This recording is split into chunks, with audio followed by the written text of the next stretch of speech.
कौन बनेगा नेता। नगर निगम के चुनाव पास आने वाले थे। पूरे कानपुर शहर में टिकट को लेकर मारामारी शुरू थी, लेकिन सबसे ज्यादा चर्चा में वार्ड नंबर 40 की सीट थी। वो इसलिए क्योंकि इस बार वहां की सीट महिला के लिए आरक्षित थी। अब सवाल ये था कि चुनाव लड़ेगा कौन।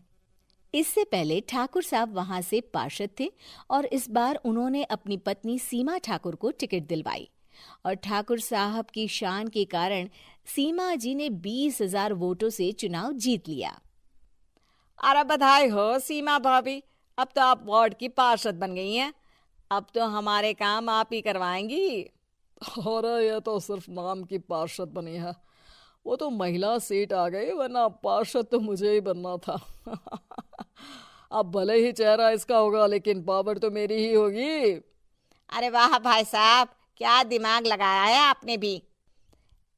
आइए आप लोग, खाना लगा दिया है सबके लिए। सीमा जी पार्षद बन चुकी थी, फिर भी उनकी एक ना चलती।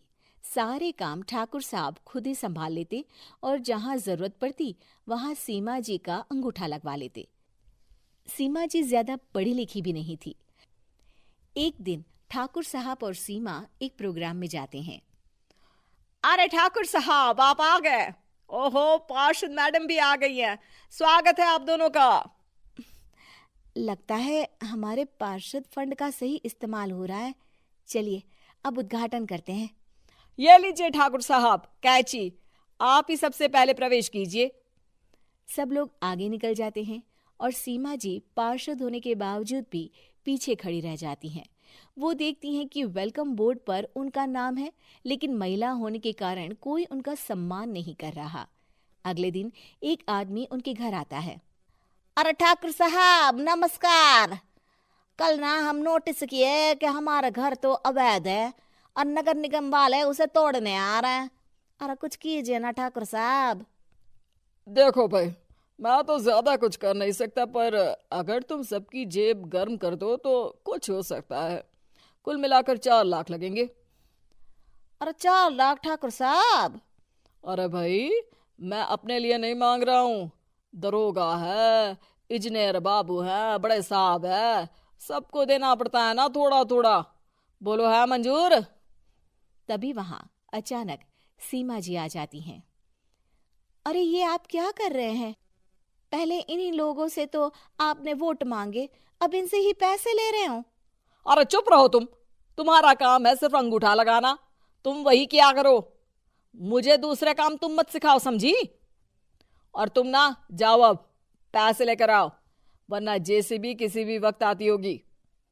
सब कुछ ऐसे ही चलते रहता है। एक दिन सीमा जी और ठाकुर साहब को एक लोकल मीटिंग में बुलाया जाता है। वहां पर कई और अधिकारी लोग भी मौजूद रहते हैं। अब मैं चाहूंगा कि ठाकुर साहब हमारे बीच 2 शब्द कहें। मेरे प्यारे भाइयों और बहनों, आज मेरा सौभाग्य है कि मैं आप सबकी सेवा दिन रात कर पा रहा हूं। आपने मेरी पत्नी को भारी मतों से जिताया है, इसलिए मैं आप सभी का शुक्रगुजार हूं। मैं आप सबसे वादा करता हूं कि हमेशा की तरह हमारे वार्ड में किसी को कोई तकलीफ नहीं आने दूंगा। सभी लोग तालियां बजाने लगते हैं। अब मैं माननीय पार्षद मैडम को स्टेज पे बुलाना चाहूंगा। अपने नाम को बुलाया सुनकर सीमा जी एकदम चौंक जाती है।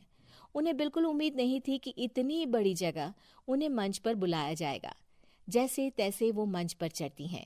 ऊपर जाते ही सीमा जी को सारी पुरानी बातें याद आ जाती हैं कि किस तरह उनके पति उन्हें कभी भी आगे बढ़ने नहीं देते और उनके नाम से गलत काम करते हैं। वो बोलने लगती हैं। मैं आपके वार्ड की पार्षद सीमा हूं। आप में से बहुत कम लोग ही मुझे जानते होंगे, क्योंकि इससे पहले मुझे कभी ऐसा मौका ही नहीं मिला। सारे मौके मेरे पार्षद पति यानी आपके ठाकुर साहब ही लेते रहे, लेकिन आज ये मौका मुझे मिला है तो मैं इसे ऐसे ही नहीं जाने दूंगी। मैं आपको ये बताना चाहती हूँ कि आपके ठाकुर साहब मेरे नाम की आड़ में गैर कानूनी काम करते हैं, जिस पर अंगूठों के निशान मेरे होते थे। इसीलिए मैं अपनी गलती मानती हूँ और आज अपने पद से इस्तीफा देती हूँ, ताकि आगे से कोई गलत काम ना हो पाए। अब फैसला आप सबके हाथ में है कि आप हमें क्या सजा देना चाहते हैं। सीमा जी की बातें सुनकर ठाकुर साहब के चेहरे का रंग उड़ जाता है और वो शर्म से मुंह नीचा करके वहां से चले जाते हैं और पद से इस्तीफा देकर ही सही सीमा जी अपने आप में आत्मविश्वास महसूस करती हैं।